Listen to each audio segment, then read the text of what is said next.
Hello po, no? May mga guro nagtatanong, Sir Bong, yung kasi inuobliga daw sila ng mga principal nila na pumunta ng school, mag-report. Tinatanong nila kung merong lip service credit. Uninterrupted, kaya dapat hindi kayo nire-require magpapunta. O alam ko, May 4, pwede na. Pwede na kayo i-require na pumunta. No? So, kung nag-expect kayo ng lip service credit for this April, dahil pinapunta kayo, may pinagawa sa inyong principal nyo, wala. Kasi uninterrupted eh. Hindi nga kayo pwedeng bigyan ng task itong April, no? Ngayon yung May 4, meron kayong pwedeng, kasi tinatanong, ano ang pwedeng pagkuha ng lip service credit. Itong summer intervention program, starting May 6, to June 2. Yan. Kung magiging part kayo niyan, pag na-assign kayo diyan,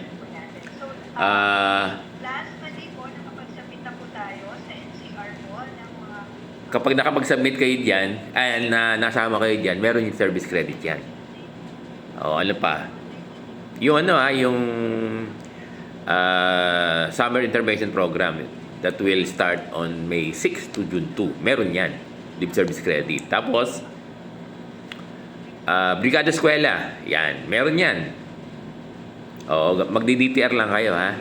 May computation yan. Alam yan ng mga focal person nyo. Ano pa ang pwedeng pagkunan ng lip service credit? Enrollment. Kung na-assign kayo as enrolling teacher, meron yan lip service credit. Meron kayong makukuha dyan. Pero balikan ko yung tanong mo, kung ngayong April, dahil pinapunta kayo, merong lip service credit, wala. Kasi nga, uninterrupted yan eh. Uninterrupted yan eh. Walang lip service credit yan. So, paano yun, Sir Bong? Pinapunta kami, siguro very urgent. You have to understand na lang your principal. Ganun lang yan. Diba? Unawaan. Huwag nang mag-away. Unawaan na lang. Pero kung talagang hindi naman kayo pwede na pumunta, huwag na kayo pumunta. Kaya tapos na no? Tapos na yung April. Last day ngayon. Ngayon daw sila pinapupunta ata.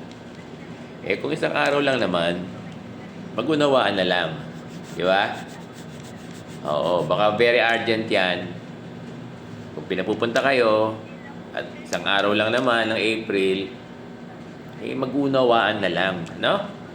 Kasi Sir Bong, principal din. Huwag nang gawing issue. Dear teacher, so isang araw lang naman, may pinapupunta daw kayo dahil mayroong pinapasubmit, no?